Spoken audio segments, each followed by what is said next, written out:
કચ્છની સદીઓ જૂની કોપર બેલ હસ્તકલા માટે ગૌરવશાળી સમાચાર સામે આવ્યા।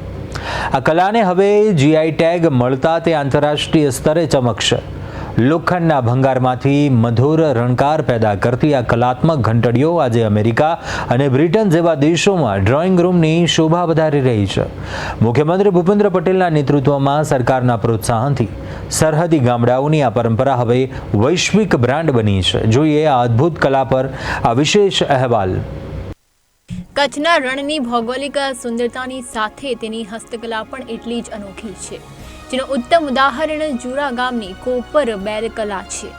આ ગામને તાંબાની ઘંટડીઓનું હૃદય માનવામાં આવે છે, જ્યાં પેઢીઓથી લોહાર પરિવારો નકામા લોખંડના ભંગારને ટીપીની અદ્ભુત કલાકૃતિઓમાં ફેરવે છે।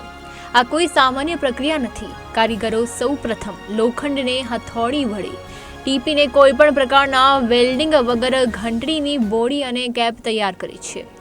ત્યારબાદ તેના પર તાંબા કે પિત્તળના બુરાદાનું પડ ચડાવી તેને માટીના લેપ સાથે ભઠ્ઠીમાં તપાવવામાં આવે છે, જેનાથી તેને સોનેરી ઓપ મળે છે। આ કલાની સૌથી મોટી વિશેષતા તેનો રણકાર છે। કારીગરો પોતાની વર્ષોની કોઠા સૂઝથી ઘંટડીને એવી રીતે સેટ કરે છે કે તેમાંથી મધુર અને મંત્રમુગ્ધ કરી દે તેવો અવાજ નીકળે છે। આજે આ પરંપરાગત ઘંટડીઓ વૈશ્વિક સ્તરે વિન્ડ ચાઇમ્સ અને હોમ ડેકોર તરીકે ખૂબ જ પ્રખ્યાત થઈ છે। આ કળા છે જે 3 પાર્ટથી બને છે। બોડી છે, કેપ છે અને હેન્ડલ છે। પહેલાં તો એ આયરન જે શીટ હોય છે એના પરથી બનતી હોય છે અને ત્યાર પછી આયરનની બેલ જ્યારે તૈયાર થાય ત્યાર પછી એ કોટિંગ માટે જતી હોય છે, જે અમારી કામ લેડીઝ કરે છે। તો એ કામ લેડીઝ પૂરું કરી ત્યારબાદથી જાય છે ભઠ્ઠીમાં। ભઠ્ઠી પછી કામ જેનું પૂરું થઈ જાય પછી અહીંયા પાછી મેઇન પ્રોસેસ છે તેની છે સાઉન્ડ માટે આવતી હોય છે અને સાઉન્ડ બની એ ફિનિશિંગ કરીને પછી અમે ત્યાં એક્સપોર્ટ કરીએ છીએ। અમારે જે મોસ્ટ ઓફ આઇટમ્સ છે જે જૂના જમાનાથી અમે લઈને આવીએ છીએ, જે બેલ એ જ છે। અમે આ નાનકી 1 નંબરની બેલથી લઈને અમે આ 13 થી 14 નંબરની બેલ આવે છે એ બનાવીએ છીએ। પછી આનામાં જે છે ને અમારી આ મોંઘામાં મોંઘી બેલ છે એ અમારી કાર્વિંગવાળી બેલ આવે છે, જેનામાં આ જે મોસ્ટ ઓફ જે છે આ જે બેલ છે કાર્વિંગવાળી એ ગાય અને ભેંસ માટે માણસો ખરીદે છે।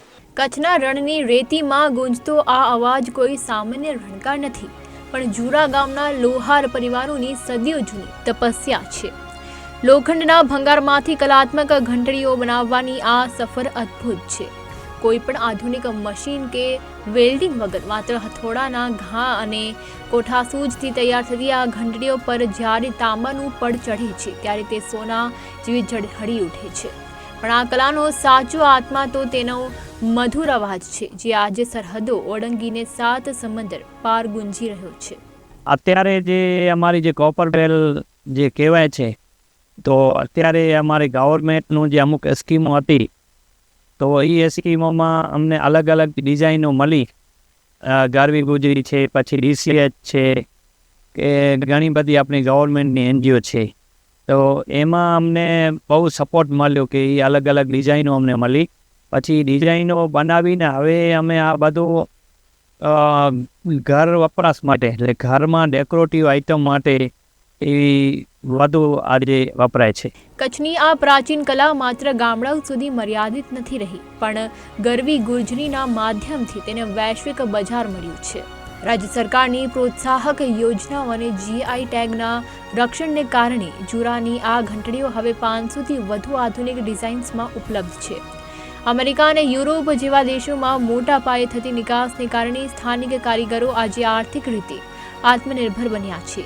આ સફળતાએ સાબિત કર્યું છે કે જો પરંપરાગત કૌશલ્યને યોગ્ય પ્લેટફોર્મ મળે તો તે ગ્રામીણ અર્થતંત્રના વિકાસનું એન્જિન બની શકે છે।